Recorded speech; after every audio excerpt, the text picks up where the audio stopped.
नमस्ते प्रणाम। हम सोनू, आप सभी को हमारे चैनल पे स्वागत है। दोस्तों, आप लोग स्क्रीन पे ये फोटो देख रहे हैं विजय चौहान जी का। लोग बताया जा रहा है कि इस मोहतरमा का हाथ है, लेकिन आइए इसका डिटेल जानेंगे और इस वीडियो को पूरा देखिएगा और आप लोग सच्चाई आज इसका पता चल जाएगा कि आखिर मामला क्या है। दोस्तों, एक भोजपुरी में बहुत ही बड़ा फिल्म बन रहा है जिस फिल्म का नाम है साजिश। दोस्तों, आप लोग कहीं जाइए नहीं, इसका डिटेल बताते हैं तब आप लोगों को मजा आएगा। दोस्तों, ये जो फोटो देख रहे हैं ये सही मायने में साजिश फिल्म का शूट लोकेशन ये फोटो है। दोस्तों, बहुत ही कमाल का फिल्म बन रहा है जिसमें शिल्पी राज तो नहीं है पर उनका गाना जरूर है। दोस्तों, ये जो फोटो आप लोग स्क्रीन पे चलता हुआ देख रहे हैं ये फोटो मायने में साजिश फिल्म का शूट करते समय ये फोटो है। दोस्तों, आप लोगों को बता दें कि इस फिल्म का शूट कंप्लीट भी हो चुका है और बहुत जल्द आप सबको सामने में इसका यूट्यूब पे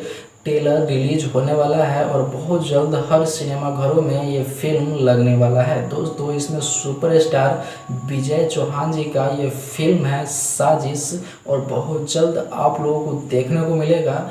इसी प्रकार कुछ जानकारी को जानने के लिए हमारे चैनल को आप लोग सब्सक्राइब कर सकते हैं और एकदम सच बातों को समझना और जानने के लिए चैनल को सब्सक्राइब करके रखिए। फिर मिलेंगे कोई अगले वाला वीडियो के साथ, तब तक के लिए नमस्ते, प्रणाम, लव यू, जय हिंद, वंदे मातरम।